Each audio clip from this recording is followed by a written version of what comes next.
Good evening, folks. I appreciate you joining me here this evening on Deep River Farm.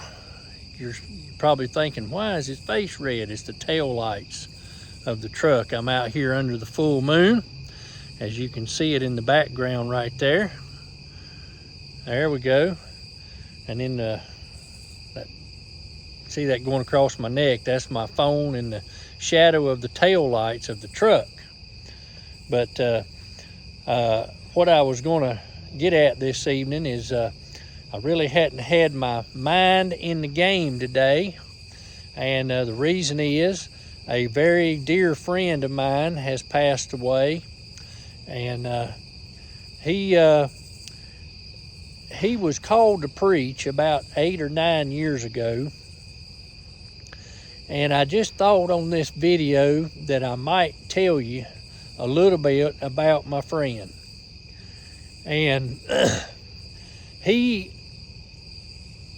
come out of high school, and he done some work with his dad for a while, and then he got involved in riding motorcycles, and he got into a motorcycle gang, and he got more involved in that gang, and he rode with the Hells Angels for over 10 years under their colors, but with another gang. And he good dear friend of mine, and he come to know the Lord about 8 or 9 years ago. And when he come to know the Lord, he was called to preach. And shortly thereafter, he began to get in the Word a whole lot, and he studied the Bible just constantly, and he began a prison ministry. And he started his own ministry called Gangs to God. And he led countless people to the Lord. Now, my good friend Scott,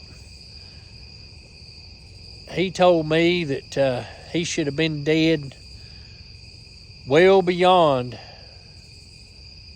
his time. He'd been shot, he's been stabbed, he was hit in the back of the head with an axe, just all sorts of things. He was addicted to cocaine.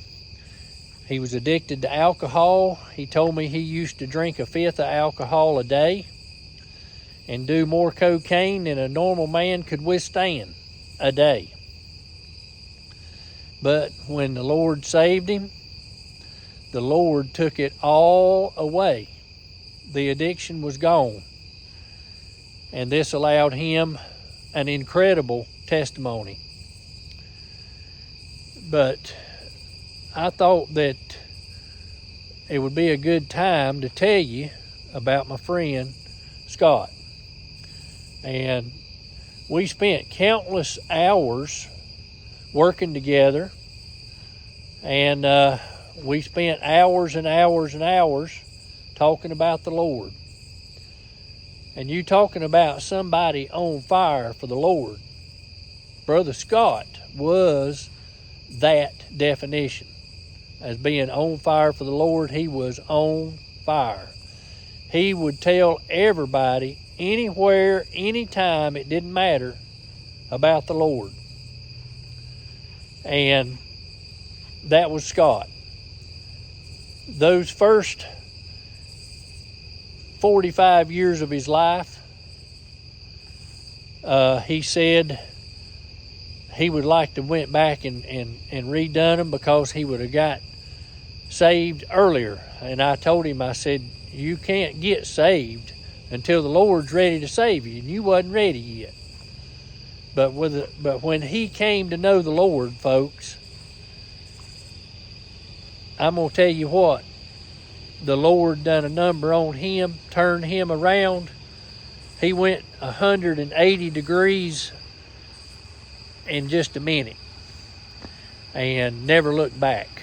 And so my mind ain't been in the game much today, simply because of that. And his obituary came out. He was 55 years old, folks.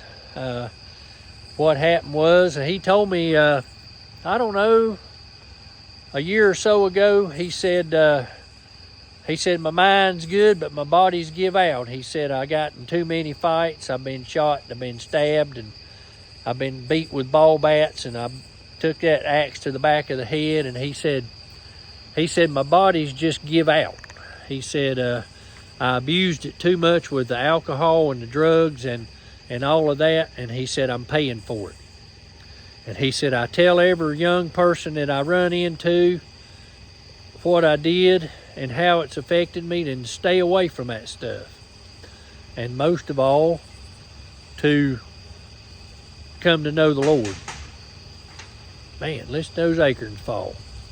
But that was my good friend. He was my good friend. And I tell you, there is no doubt whatsoever in my mind that he's with Jesus today. Yep, he is. No doubt. None whatsoever. Not even just a little bit. Not a tad. I know exactly where he's at. And a lot of people, when he first got saved, they looked down on him. They said, why would the Lord save somebody that's covered in gang tattoos? And he would always tell them, he said, this was who I was. And he had them on the back of his hands, on his arms, everywhere. He said, this was who I was, but now this is who I am. And he would hold his Bible up. And he said, all that done was show people that were like me, that they too can be saved. So I just wanted to bring that to you tonight and let you know kind of what was going on.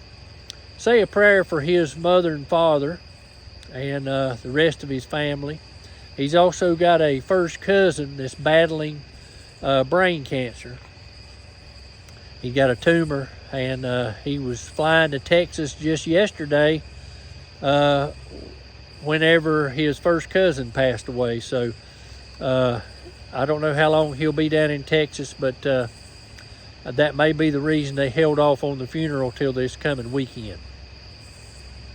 But Brother Scott, he has been battling cancer himself for the last 5 years, and he didn't die from the cancer. He had 3 massive heart attacks last week, and one of them was the Widowmaker, and he had it while he was in the hospital, and they kept him heavily sedated, hoping that his heart would strengthen up some more so that they could do some more tests and things, but he just never recovered. It was time for the Lord to take him home, and that's what happened.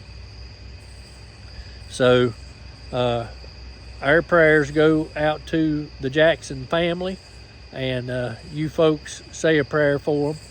And Thursday night we'll be back with Party in the Pan. So I just wanted to run this by you tonight, let you know what was going on, and tell you a little bit about my friend. Y'all have a blessed day. Thanks for watching. Continue to pray for Western North Carolina, and pray for the Jackson family as they go through this tragedy of losing their brother, their father, their grandfather, their son, their uncle, and a lot of dear friends that he called friends, and we call him our friend. But we'll see him again on the other side. Thanks for watching.